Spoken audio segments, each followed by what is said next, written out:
Hey y'all, welcome back. Today we're checking out how Manchester saved its oldest pubs by picking them up and moving them. Oh, this video shows footage of an explosion. Okay, we can handle that, y'all. Manchester has a lot of iconic pubs, the best being those of a more historic vintage. And if you're a visitor to the city, one of the first you'll learn about, and probably visit, is this one. Well, these two. The Old Wellington and Sinclair's Oyster Bar. Set in what has recently been dubbed the medieval quarter of Manchester, these are two of the last remaining Tudor-looking buildings in the entire city, and they fit their environments very snugly. Those are the only Behind them is the cathedral and a street pattern that goes back centuries. Those are the only two. I feel like, in my mind, the whole city was probably that Tudor style at some point, right? Those are the only two left? And they're right next to each other? The two pubs right next to each other? I know the pub culture is huge. I've reacted to a few videos about British pub culture, and it's a touchstone of the community. It's where the whole community comes. It's a watering hole. It's become more expensive, and then I think sometime maybe in the 90s, became illegal to smoke in the pub. You know, that changed the atmosphere, and smokers didn't want to not smoke. Anyway, let's hear this story. And it's easy to look at this little square, known as Shambles Square, and draw comparison to similar looking buildings in other English cities, most notably the street in York, also called the Shambles. But it's fairly common knowledge that these two pubs were actually moved to this location not too long ago to accommodate the regeneration of the area. But few people realise where they used to be, how they were moved, why they were preserved in the first place, or that, in fact, they weren't moved just once, but twice. What? So let's go back to the start, the 16th century, when the oldest of these two pubs was... Hang on, let me read this 1 second. The Old Wellington existed in 1552 when Edward VI was on the throne. In what was in the marketplace in Shambles, it is now the oldest building in Manchester. In 1554, it was purchased by the Byron family and was part residence and part draper shop.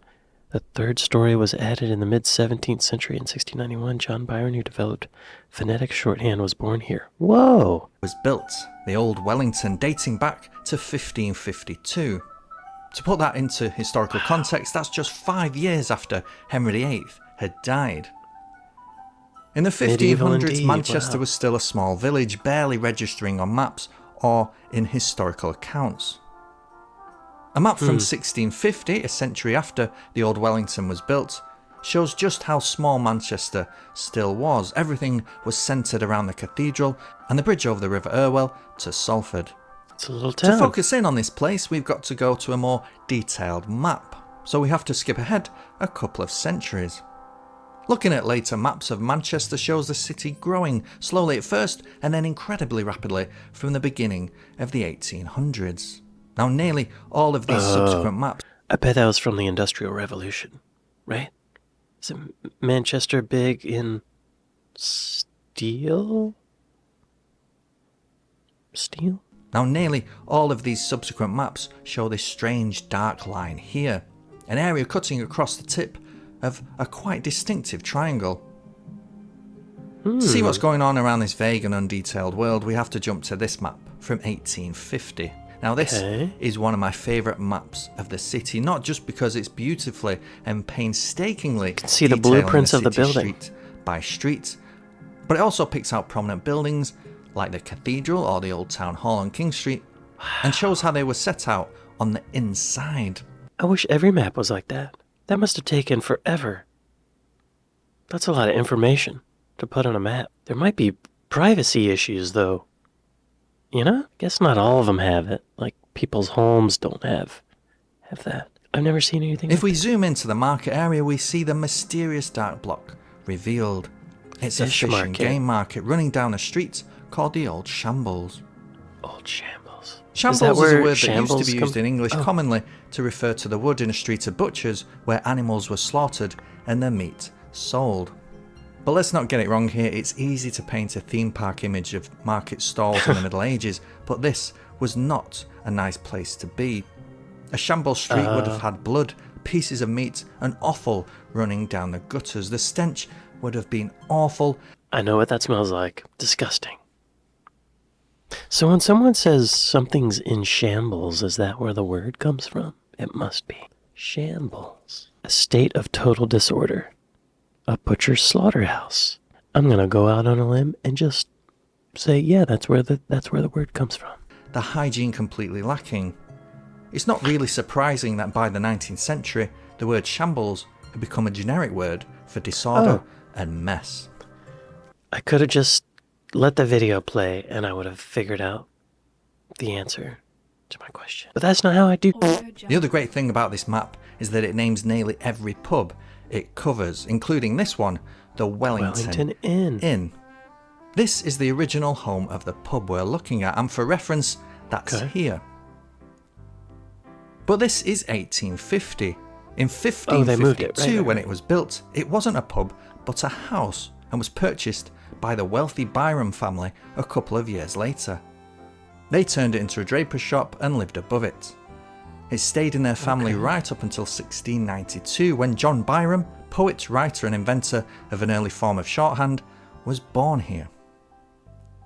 In about 1738, an extension was added to the building separate to the shop and became Manchester's first gentleman's club, John Shaw's Punch House. As the name suggests, it became well known for its punch, the name, which was said to be so strong that most people couldn't handle more than one drink. Shaw was a former army man and a strict... I want to know what was in that punch. John Shaw's punch. What was in it? What was in John Shaw's punch? What the hell? I'm gonna guess maybe grain alcohol and beef lard. Shaw was a former army man and a strict disciplinarian, and possibly also a little unhinged. And he used to close the establishment at 8 p.m. sharp every night, announcing last orders with the crack of a bullwhip. John Shaw, no. Anyone hanging back to try and stay a little longer and have a little bit more to drink was swept away by Molly, the servant, who would flood the floor with water and begin mopping without regard for who was still there and who was now having to go home with wet feet. Crowd management can be difficult. This was a good technique. The bullwhip would have done it for me. Shaw ran the pub for 58 years until 1796, when it became known as Sinclair's. Lived that long? Oysters were added to the menu, and in 1845 it took up its current name of Sinclair's Oyster Bar. Oysters, of course, are today a delicacy for people who have too much money, but back in the 19th century they were considered the food of the poor. In 1830, the year the Liverpool-Manchester Railway was opened and the Duke of Wellington was booed on his arrival into Manchester, the former Byram's Drapery was granted a licence and became known as the Vintners Arms, and then later Kenyon Vaults. It changed its name again to the Wellington Inn, after the Duke. Why did they boo Duke Wellington? Is that as in beef Wellington? I think it is. Duck Wellington. People say he's overrated. Oh, so he defeated Napoleon. Oh, he was opposed to reform. Okay. He was on the wrong side of what the public wanted. It was a pub downstairs and a workshop for optical instruments upstairs. Which is why this famous photo of the pub has these rather wacky eyeglasses. So just to allow ourselves to get sidetracked for a minute, in the 1820s, most of this old food market had moved to other parts of the city. The fish market famously taking residence here to the covered Smithfield Market. Market Place now became Manchester's top drinking spot, home to pubs like the Slip Inn, a favourite of Charlie Chaplin. Now during the Victorian redevelopment of the city, lots of the oldest buildings were torn down to make way for new road layouts and new stone exchanges, but surprisingly this area survived all of that. However, during the 20th century, Manchester city centre underwent 3 more major destructive periods. The first was the bombing of the Second World War, which destroyed much of the remaining timber buildings. But somehow, the old wooden... I didn't realize that the Nazis made it that far north. Oh, no, they did, because I remember, they bombed Liverpool too, right? Yeah, of course they bombed Manchester. Wow. But somehow, the old wooden Wellington still survived. The second was the regeneration of the 1970s, which embraced soulless concrete Oh, simplicity. At this point, we're introduced to the villain of the story, Marks and Spencer, Oh. the bland retail giant that pretends to be more upmarket than it actually is.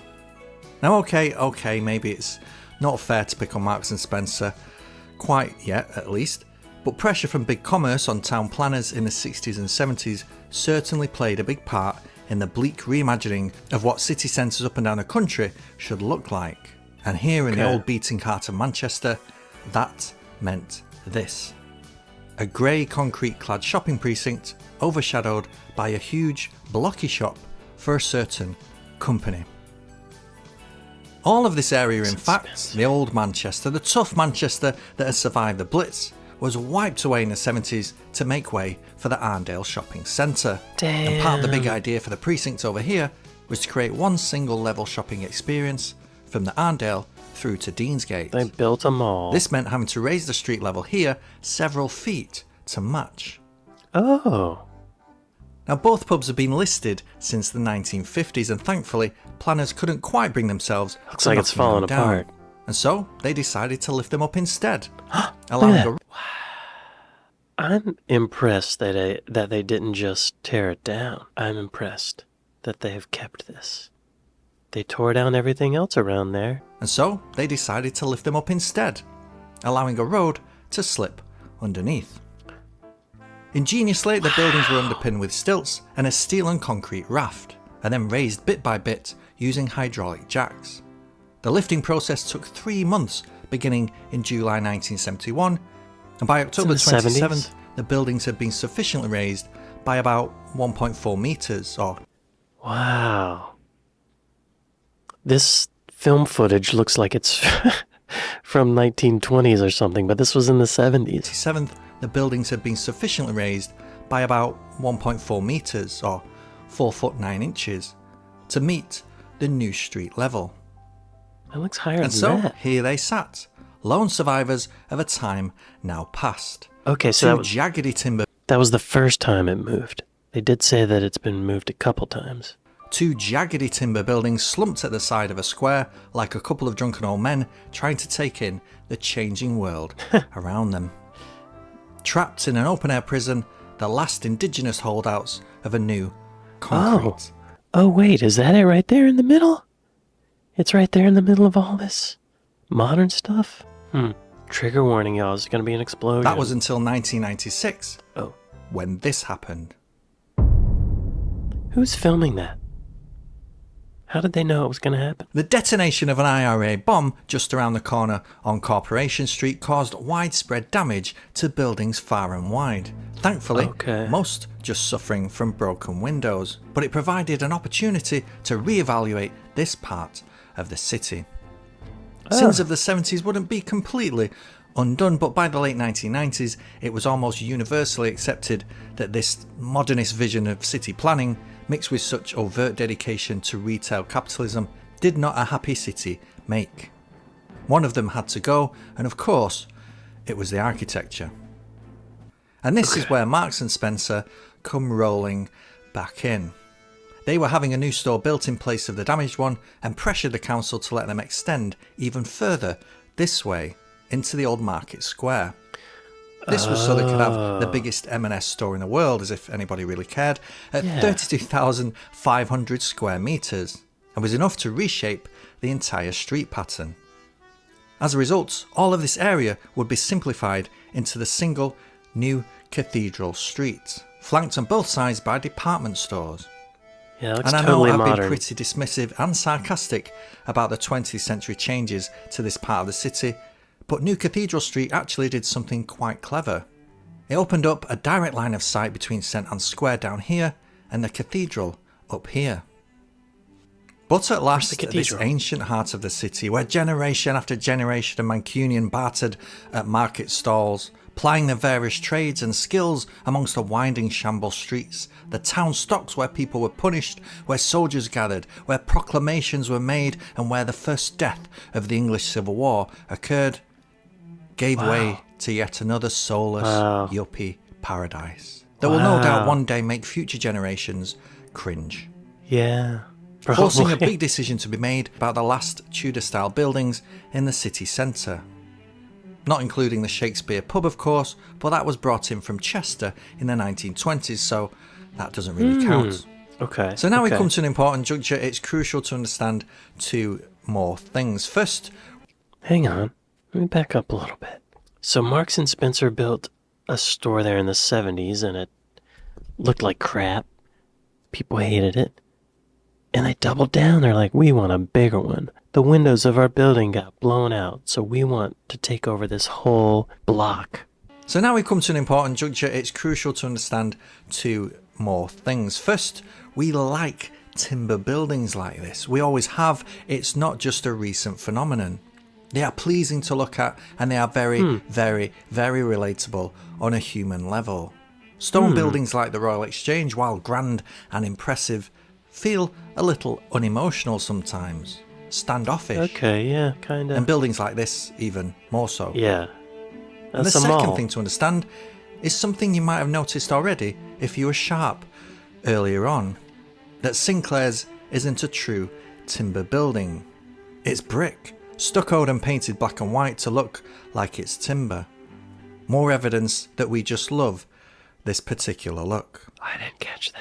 So when the concrete hellscape of the 1970s was replaced with a glass and stone-clad corporate hellscape of the 90s, there was real pressure on all sides to make sure that the old Wellington and Sinclair's were saved somehow.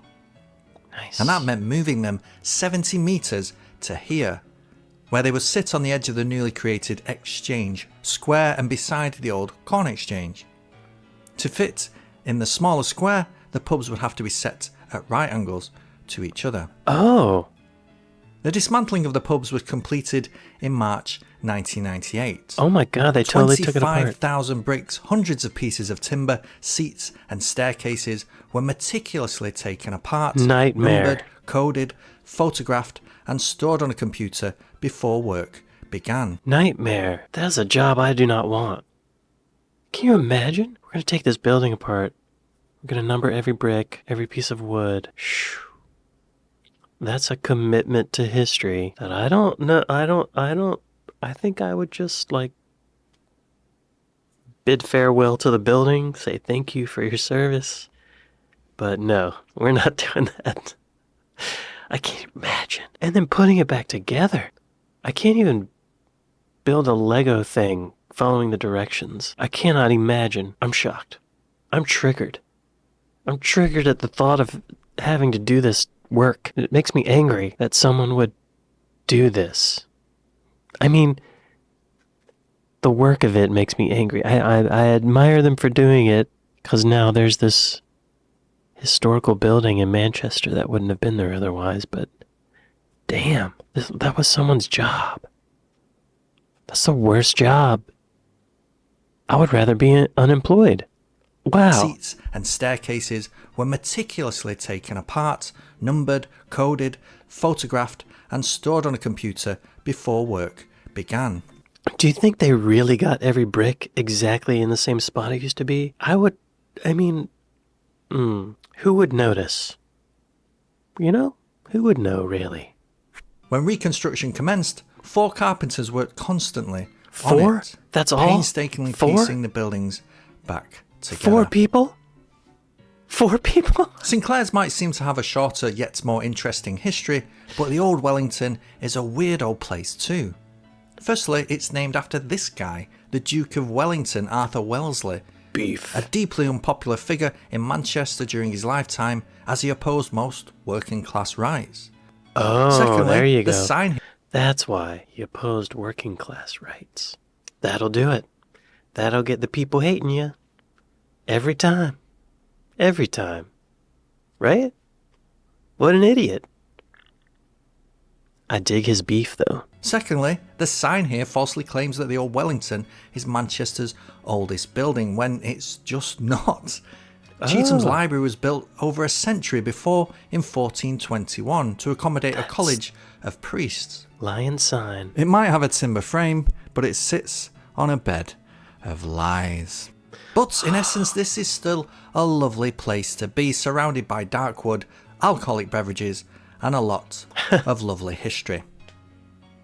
Wow, that's And looking amazing. at the story of both these pubs is really looking at the story of Manchester itself. Okay, really interesting video. I love that these four carpenters, these poor men, or maybe there's a woman involved, I don't know, but I would imagine they were all men. Who were the four carpenters who rebuilt the Wellington in Manchester? Who were these people? Oh, well, this is saying it's the oldest building of its kind in Manchester. So it's not the oldest building, it's the oldest building of its kind. I'm the oldest person of my kind in the world, whatever that means. So the first time they moved it, they just lifted it up. And the second time they moved it, they totally took it apart like Legos and rebuilt it. There's nothing about the rebuilding. Come on, Wikipedia. Come on. Oh, here we go. Four carpenters. I guess I'll accept your cookies. The dismantling of the pub was completed in March 1998. Okay, that wasn't that long ago. And its rebuilding was completed in 1999. Every brick, piece of timber, seat, staircase, and piece of paneling was carefully taken apart. Every item was color and letter coded, numbered, photographed, and stored on a computer before removal started. 4 carpenters worked constantly on the reconstruction of the 2 pubs, with Richard Bannister, project manager, obsessive-compulsive haver, oversee the £2.5 million removal. The reconstruction and renovation was carried out by William Annelay, a 250-year-old specialist Oh, it's a company. 250 years old, wow. Can you imagine? Wild. I would love to go to Manchester. I hear they have a great music scene. I think Oasis is from there. A bunch of other bands, the Stone Roses maybe? Pretty fascinating history. Amazing how it created this musical genre. I want to go to this old Wellington Inn. I gotta get a passport, I gotta make some more money, and then I'll be over there. Just a matter of time, right? Gotta go to the post office. I love that they save these pubs. This is so awesome. I love that. I wish there was more of that, you know? We need more of that. We don't need more malls. We don't need more Marks and Spencers. We don't need bigger Marks and Spencers or whatever that it's called. We need more historical buildings, though. Well, thank you all for watching this with me, and I'll see you next time. Later.